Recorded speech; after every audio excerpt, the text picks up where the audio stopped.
Bom dia a todos. Obrigado, Adriano. Cumprimento os colegas da mesa. Minoca, infarto do miocárdio sem doença coronariana obstrutiva. Esse é um tema desafiador, como vocês já viram pelas palestras anteriores e pelo que eu espero complementar com a minha palestra, que eu vou falar sobre embolia e espasmo coronarianos. Se nós temos essa dificuldade nos diagnósticos e nas relações depois do tratamento, nesses temas nós temos dificuldade até na questão diagnóstica.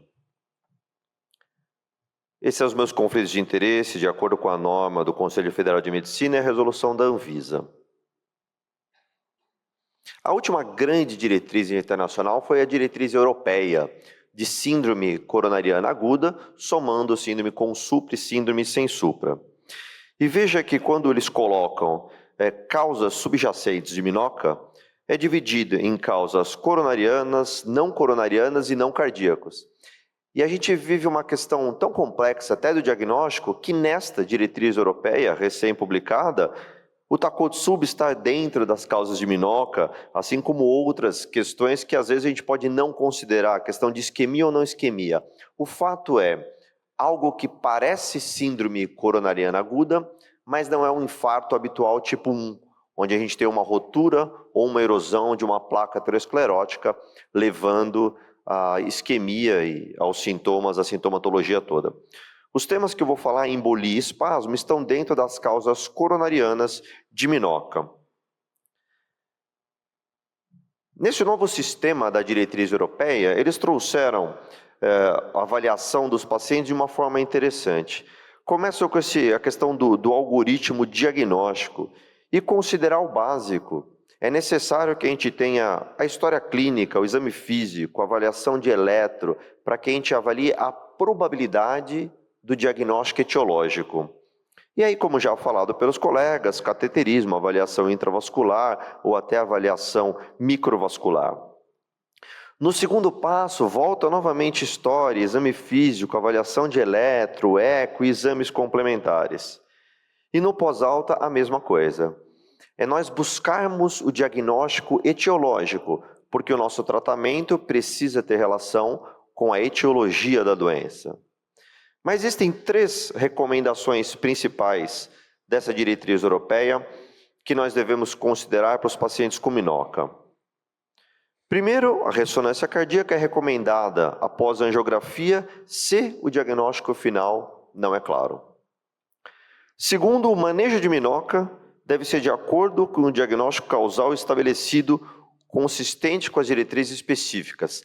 Algo bem genérico, bem superficial, porque nós não sabemos qual é o diagnóstico etiológico. E é recomendado seguir esse algoritmo para determinar o diagnóstico final. Então eu trago 2 casos, um de cada situação, para exemplificar os temas. Primeiro, espasmo coronariano. Um paciente do sexo masculino, jovem, 33 anos, branco, e esse caso é de 2015.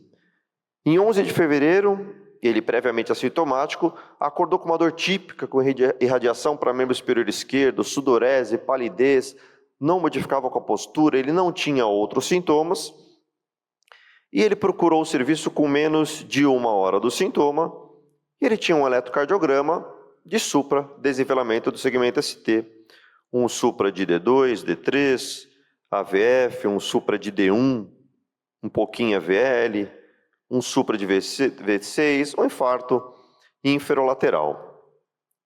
Sem antecedentes pessoais, sem antecedentes familiares, sem uso de medicação, mas a nossa história desses casos precisa ser muito mais detalhada.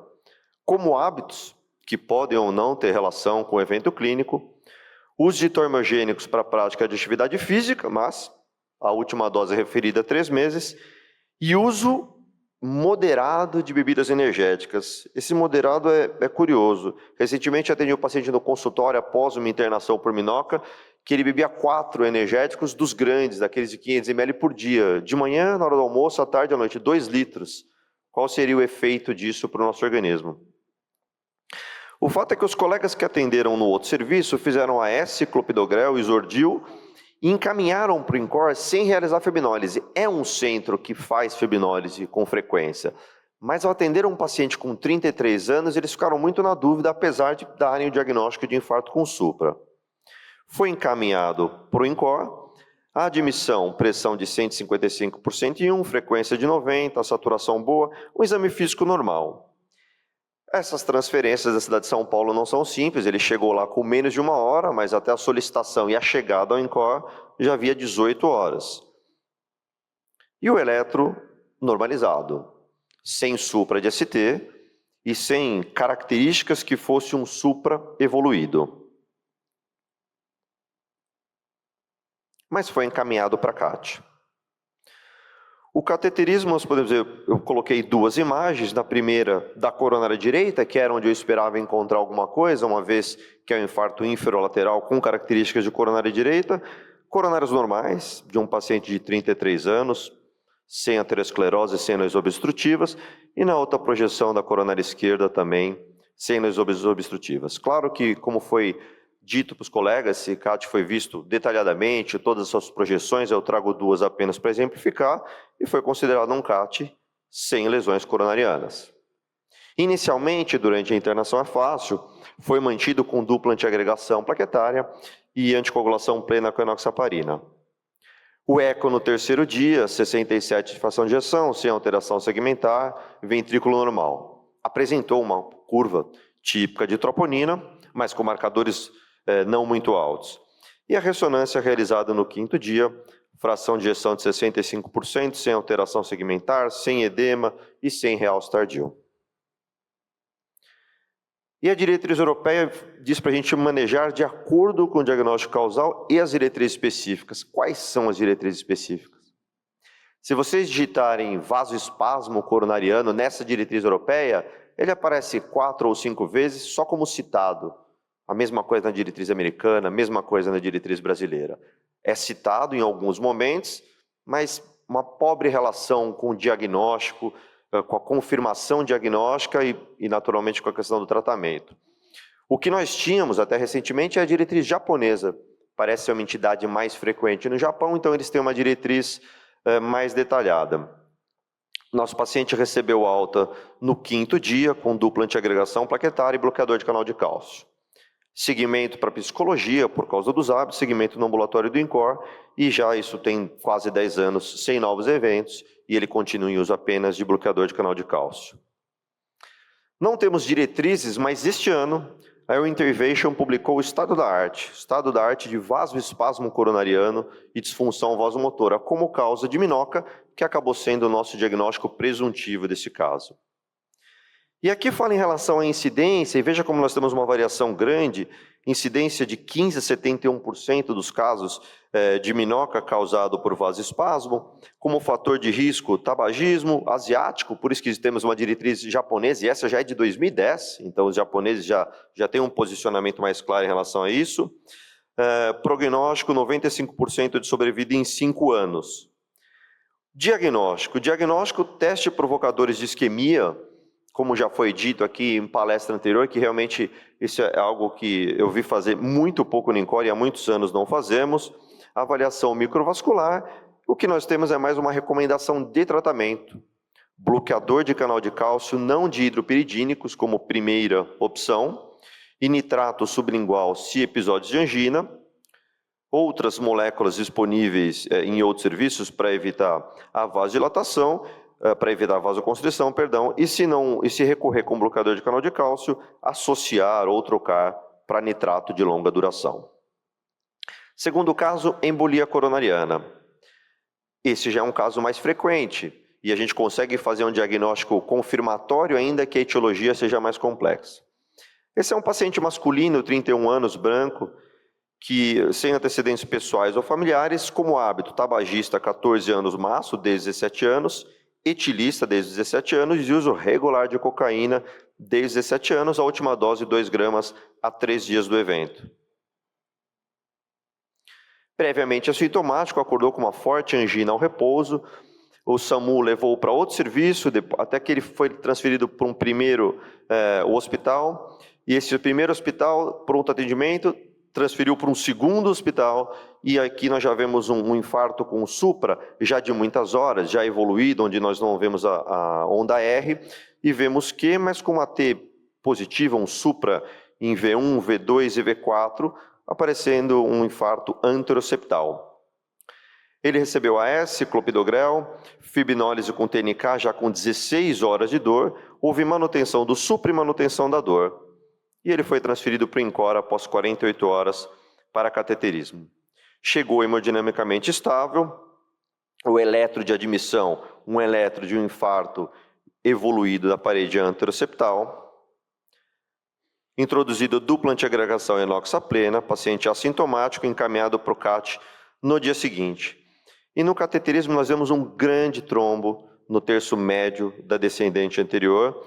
Eu separei duas imagens, a oblíqua anterior direita cranial, onde vocês podem ver um grande trombo na região média, né, da descendente anterior, e vemos na oblíqua anterior esquerda também. Esse paciente estava tratado no pronto-socorro, foi optado por dupla antiagregação, enoxaplena, tirofiban, e programado repetir o cateterismo em 48 horas. Ao chegar na UCO e nós avaliarmos, optamos por suspender o tirofibana, e aí sim vem a história clínica, vem os fatores de risco, para nós fazermos uma plausibilidade de aquilo ser útil. Então, isso parece ser um trombo, mas um trombo mais características de fibrina do que de plaqueta. Essa associação, ainda que com um paciente jovem, ela pode ser mais relacionada a sangramento do que ter qualquer benefício.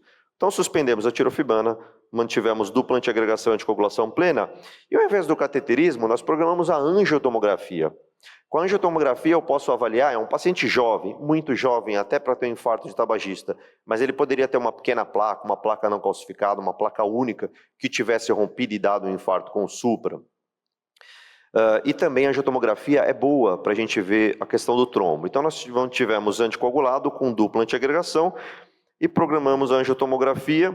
A gente precisaria de algum tempo até controlar a frequência e o cuidado da gente administrar beta-bloqueador nessa hora. E para fazer a tomografia de qualidade, ele precisa ter no máximo 60 de batimentos. Enquanto isso, fizemos um eco, 52 de fração de ejeção, uma hipocinesia apical e segmento médio da parede anterior. No dia 21, no quarto dia, ele teve uma forte dor à noite no flanco esquerdo. O colega fez dipirona, precisou fazer morfina para aliviar a dor, fez a hipótese de cálculo renal, uma toma de abdômen sem contraste normal. No dia seguinte, quando eu passei visita, eu fiz a hipótese de uma embolia renal, uma vez que ele tinha uma embolia coronariana e essa dor poderia ser uma embolia em outro sítio, então programamos, junto com a angiotomo de coronária, fazer uma angiotomo de aorta. Angiotomografia coronariana, score de cálcio 0, sem placa aterosclerótica e pequenas imagens hipoatenuantes em terço médio de DA, podendo representar um trombo parcialmente recanalizado. É claro que é muito difícil, nós queremos comparar exames diferentes, mas como eu achava desnecessário fazer um exame invasivo como o cateterismo, até porque haveria improvável possibilidade de fazer uma intervenção, eu optei pela tomografia e com todo o cuidado de comparar exames diferentes, o trombo parecia estar bem menor do que estava no cateterismo. E a angiotomografia de aorta confirmou embolia para a artéria renal esquerda e um infarto renal. E a diretriz pede para manusear de acordo com as diretrizes específicas. Quais são as diretrizes específicas? É uma entidade muito difícil de a gente comprovar.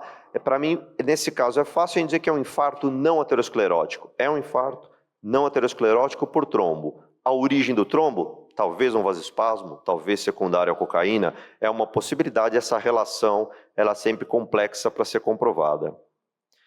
Mas ele recebeu alta hospitalar somente com anticoagulação plena, ausência de aterosclerose, angiotomografia normal, segmento com a psicologia e segmento no ambulatório do INCOR. Concluo, portanto, senhores, que o MINOC é uma entidade, talvez seja forte dizer que é comum, mas ela é cada vez mais comum. Quanto mais nós pensarmos, como o professor Ramirez disse, mais nós vamos ver situação onde a gente não consegue justificar pelo infarto aterosclerótico, que é o infarto tipo 1, por onde nós temos as maiores evidências científicas. Portanto, a gente precisa, caso a caso, procurar a etiologia, com história clínica, uma história clínica bastante detalhada, fugindo dos fatores de risco ou ampliando a nossa pesquisa além dos fatores de risco tradicionais.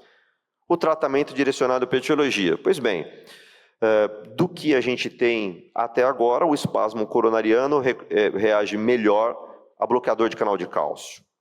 Em casos que o bloqueador de canal de cálcio não é suficiente, a gente pode associar nitrato de longa duração, deixando o nitrato de curta para episódios de angina. E evitar fatores desencadeantes. O vasoespasmo não tem a ver com atividade física, esse paciente não tem angina na atividade física, mas frio, estresse, o tabagismo são situações que favorecem o vasoespasmo. E a embolia coronariana, como a embolia, a gente presume que esse paciente deva ser anticoagulado. A questão é individualizar o tempo, se nós temos uma outra causa que justifique uma anticoagulação perene ou vai ser uma anticoagulação temporária. Obrigado.